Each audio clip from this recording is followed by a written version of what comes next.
day 60, Chiang Mai. And I've had quite a few people ask me, a few requests to do a sort of food vlog of what I'm eating each day. So I just wanted to answer that really. I'd like to do a more sort of full vlog where I film what I'm making, film me eating it, film all the ingredients, a more detailed vlog, but it's quite time consuming because I'm committed to doing a vlog every day. Sometimes it's hard to fit everything in, so just so I can answer this quickly, I'm just going to do a simple, more of a simple version of what I'm eating in a day, just so you can get an idea now of what it is. Pretty much always start my day with rolled oats, great fibre, amazing source of energy, and surprisingly there's some good protein in there as well. If you add in, to accompany those oats, I usually add some dates, some chia seeds, some cacao powder, and a little known fact that rice milk actually contains decent levels of B12, so you get a bit of that in there as well. It gives you just a great start to the day. To help with consistency, I recommend sort of scheduling your food stops throughout the day. So my mid-morning shake I normally have at about sort of 8:30, 9 a.m. after my 6 a.m. breakfast.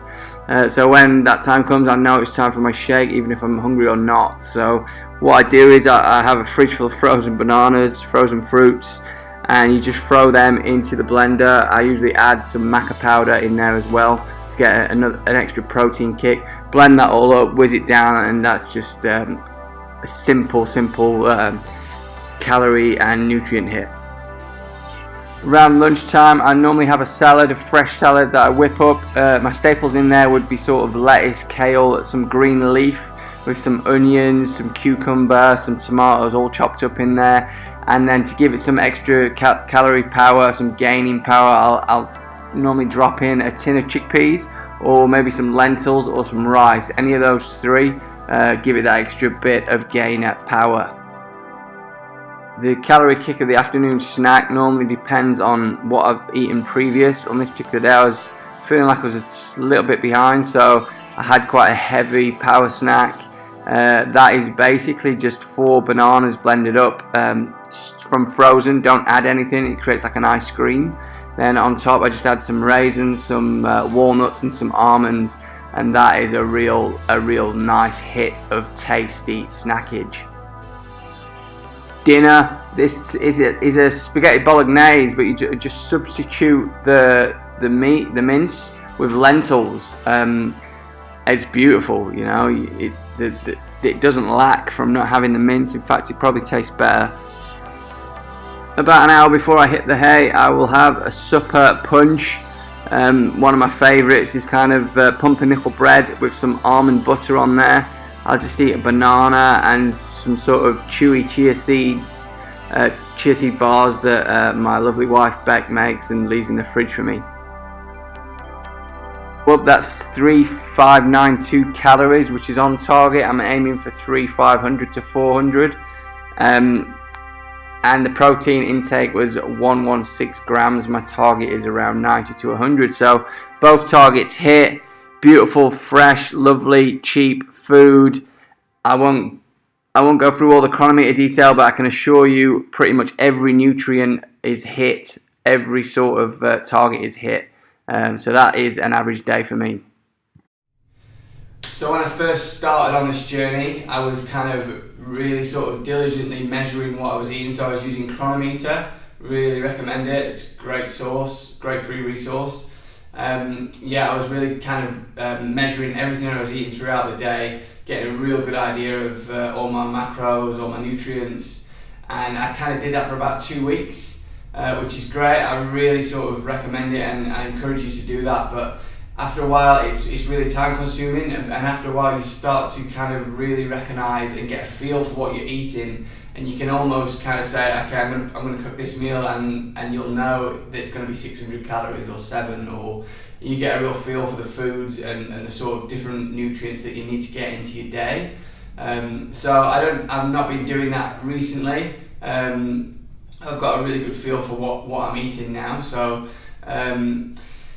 So let's have a quick look at what an average day for me would be. I did go away to Australia for 3 weeks with the family for Christmas, and it definitely affected my consistency in nutrition training, and it set me back a little bit. I would say I'd be further ahead if it wasn't for that time in Australia. But apart from that, I've been pretty consistent with what I've been eating and my training. So let's have a quick look at what an average day looks like for me food wise. So as you can see, I'm eating a lot of food, but not ridiculous amounts. I think the key is to eat as fresh and as raw and as kind of it's real food, you know. Avoid the packages, avoid the fake vegan foods because they're heavily processed. Just because they're vegan doesn't mean they're healthy. Anything that's in a packet, I know that's unavoidable at times, but these things that live in supermarkets, they have shelf life, they've got preservatives in them, chemicals need to be used. If you can, avoid that at all costs. Just eat as fresh as possible. Loads of fruit, loads of veg, nuts, seeds, rices, beans. Just get that round, whole diet in of all those fresh, real foods. And to be honest, you won't even need to worry about whether you're getting enough protein, whether you're getting enough vitamin C, because if you eat that sort of balanced diet each day and don't sort of veer off down sort of just eating one type of food, you'll find, or I found, that I was hitting all my nutrients easily, getting enough protein, getting enough healthy fats in there, which are both really important for weight gain.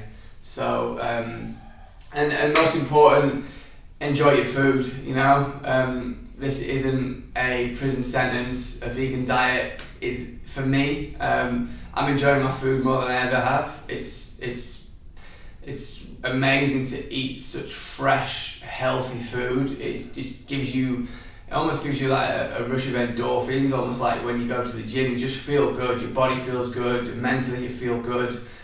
If you've got any questions, please leave them in the comments below or email me. I'm more than happy to answer and help people. That's what I'm doing this for. I want to inspire and encourage. So yeah, please, if you have any questions, don't be afraid, don't be shy, reach out and let's connect. Thank you.